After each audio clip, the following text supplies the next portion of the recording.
अस्सलाम वालेकुम। आज मैं आपको एक ऑडियो सुनाने वाली हूँ। आपको इस ऑडियो से सिर्फ़ बताने का मतलब ये है कि आजकल हमारे बच्चे हमारे खुद के मोहल्ले में भी सेफ़ नहीं हैं।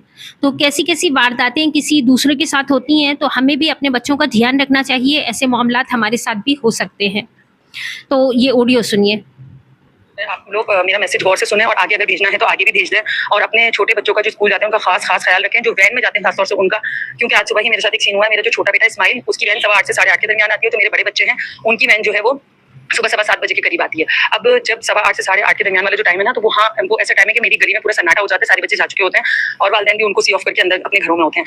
अब मैं अपने बेटे को रोजाना नीचे छोड़ने जाती हूँ, तो आज 8:15 बजे उसकी वैन आ गई। तो मैं नीचे जब अपने बेटे को छोड़ने गई तो मैंने देखा कि ड्राइवर चेंज है। तो मैंने उस बंदे और सेम वैन जैसी मेरे बच्चे की वैन थी, सेम वैसी ही वैन और जैसा ड्राइवर का हुलिया होता है ऑलमोस्ट वैसा ही हुलिया, वो बंदा मुझसे छुप रहा था। अब मेरे बच्चे का जो ड्राइवर है ना, वो उतर के आता है और मेरे बच्चे को मेरे हाथ से लेता है, उसका सामान लेता है, उसको गाड़ी में बैठाता है मेरे सामने। अब मैंने देखा कि वो बंदा मुझे अलग लग रहा है। मैंने झांक के उसको पहले देखा, मैंने अपने बच्चे को गेट से बाहर नहीं निकाला, उसको पीछे किया और मैंने कहा भाई कौन हो? कह रहा है ये बच्चा लेने आया हूँ। मैंने कहा भाई कौन हो, किसने भेजा है? तो कह रहा है कि इसके ड्राइवर ने भेजा, इसका ड्राइवर आगे खड़ा है। मैंने कहा भाई इसके ड्राइवर कासिम भाई खुद क्यों नहीं आए? यहाँ मेरी गलती हो गई कि मैंने ड्राइवर का नाम ले लिया। मैंने उससे कहा भाई कासिम भाई खुद क्यों नहीं आए? तो कह रहे वो कासिम भाई आगे खड़े हैं। मैंने कहा वो खुद क्यों नहीं आए लेने के लिए, आपको क्यों भेजा है? कह रहे वो कह रहे हैं कि आप भेज दो। मैंने कहा नहीं ऐसे कैसे भेज दो? कह रहे मैं तो ना बात हुई है आपके बच्चे को उठाने की। मैंने कहा किस एड्रेस पे बात हुई है? उसको एड्रेस नहीं पता था, वो बौखला रहा था और बोलने में थोड़ा सा जो है ना उसकी आवाज कांप रही थी। मैंने कहा किस एड्रेस पे बात हुई है? तो कह रहा है आपके एड्रेस पे। मैंने कहा मेरा एड्रेस क्या है? बच्चे का नाम बताओ, बच्चे के वालिद का नाम बताओ। कह रहे बच्चे के अब्बू से कल रात को मैं बात करके गया, मुलाकात करके गया, बस मुझे बच्चा दे दो। इतना जिद पर था, मुझे बच्चा दे दो, मुझे बच्चा दे दो। मैंने कहा ऐसे अपना बच्चा दूंगी नहीं, मैं ऊपर से ड्राइवर को फोन करके आई हूँ। कह रहा मैं ड्राइवर को फोन लगाता हूँ। ड्राइवर को फोन लगाया 1 मिनट के, अच्छा फिर कह रहे इसका भाई भी जा रहा है ना, उधर ही इसने जाना है, इसका भाई भी जाता है ना। मैंने कहा मुझे घर का एड्रेस, मुझे बच्चे का नाम, मुझे वालिद का नाम बताओ, मुझे वैन वाले की डिटेल बताओ तो मैं तुम्हें जाने दूंगी, मुझे कार्ड दिखाओ। उसने कहा मैं मुझे नहीं पता, ये वो बौखलाने लगा और फोन करने लगा किसी को। मैंने देखा उसके आगे जो डैशबोर्ड होता है उस पर रुमाल में मुझे कोई असला टाइप की चीज भी ऐसी लगी जैसे रखी हुई थी। तो वो जैसे दरवाजा खोल के उतरने लगा, तो मैंने कहा मैं वैन वाले को फोन करके आती हूँ। मैंने धार से अपने घर का दरवाजा बंद किया, मैंने बच्चे को लेकर ऊपर भागी, मैंने वैन वाले को फोन किया। वैन वाले ने कहा बाजी मैं तो अभी बहुत दूर हूँ और मैंने कोई नहीं भेजा किसी को भी लेने के लिए, आप अपने बच्चे को मत दीजिएगा। वो इतना मतलब वैन वाले से मिलता जुलता हुलिया करके आया हुआ था, सेम वैन थी। जब मैं नीचे भागी ना तो वो बंदा जा चुका था। मैं नीचे देखने गई कि वो अभी भी खड़ा हुआ है। एक लम्हे को मुझे ये भी लगा कि शायद ये किसी गलत एड्रेस पे आ गया होगा, लेकिन जिस तरह वो बतला रहा था, मैंने उससे जब कहा ना एड्रेस बताएं, तो वो एड्रेस नहीं बता पा रहा था। अगर वो गलत एड्रेस पे भी आता तो मुझे बताता कि मैं इस एड्रेस पे इस बच्चे को लेने आया हूँ।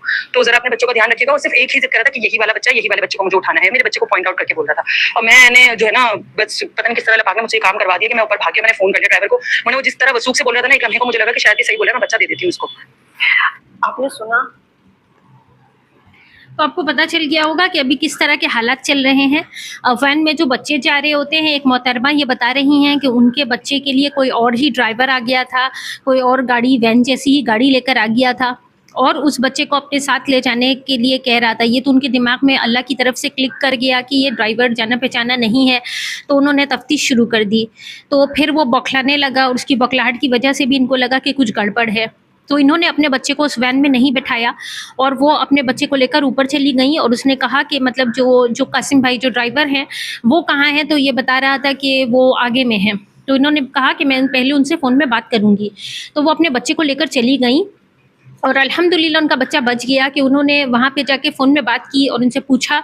तो वो जो ड्राइवर कासिम भाई थे वो बता रहे थे कि वो तो अभी काफ़ी दूर हैं और वो तो अभी पहुँचे भी नहीं है वहाँ तक, तो अपने बच्चे को प्लीज़ किसी के साथ जाने मत दीजिएगा, मैं तो अभी नहीं आया हूँ। तो आप समझ सकते हैं कि अभी पूल कार का सिस्टम भी बहुत ज़्यादा हमारे शहरों में चल रहा है, तो किसी भी बच्चे को उठाकर लेकर जाना कितना अब आसान हो गया है कि माँ ही जो है वो खुद ही बैठा देंगी इस गलतफहमी का शिकार होकर कि ये मेरे बच्चे की पुल कार है और यहाँ मेरे बच्चे को स्कूल ले जाने के लिए ये पुल कार आई है। और हत्ता कि वो जो किडनैपर था वो ये भी कह रहा था कि आपका एक और बेटा भी स्कूल जाता है ना, तो उनका जो बड़ा बेटा है वो अलग पुल कार से अलग टाइमिंग में जाया करता था। तो ये किडनैपर्स ऐसे हैं जो आप पर पूरी नज़र भी रखते हैं। अब ये हफ्ता भर नज़र रखते हैं, महीनों नज़र रखते हैं, ये तो अल्लाह ही बेहतर जानता है, पर ये नज़र रखते हैं कि आपके घर से कौन निकलता है, कौन आता जाता है, कौन रिश्तेदार हैं और इस हिसाब से इनको पता होता है। तो फिर ये ऐसी बात कह देते हैं कि जिसकी वजह से हमें लगता है कि ये ज़रूर जानते होते होंगे, तभी तो ये कह रहे हैं। तो इसलिए पूरी होशियारी बरतिएगा। अपने बच्चों को स्कूल के लिए जब आप पूल कार में बिठा रहे हों तो मेहरबानी करके ज़रूर देखें कि ड्राइवर कौन है, गाड़ी कौन सी है और बहुत एहतियात के साथ अपने बच्चों को अल्लाह की हिफाजत में देकर भेजें और उनको ज़रूर कहें कि बिस्मिल्लाहि तवक्कलतु अलल्लाह ला हौला वला कुव्वता इल्ला बिल्लाह। ये बहुत प्यारी सी दुआ है जो घर से बाहर निकलते वक्त पढ़ी जाती है। अल्लाह ताला हिफाजत फरमाते हैं उस इंसान की जो इसको पढ़ता है। तो अल्लाह हमारा हामी व नासिर रहे, हमारा मुहाफ़िज़ रहे। इस ऑडियो को सुनाने का सिर्फ इतना मकसद है कि आप अपने बच्चों की हिफाजत करें, क्योंकि किसी भी तरह का हादसा कभी भी हो सकता है, लेकिन होशियारी हमें इस किस्म के हादसात से बचाती है। अस्सलामु अलैकुम।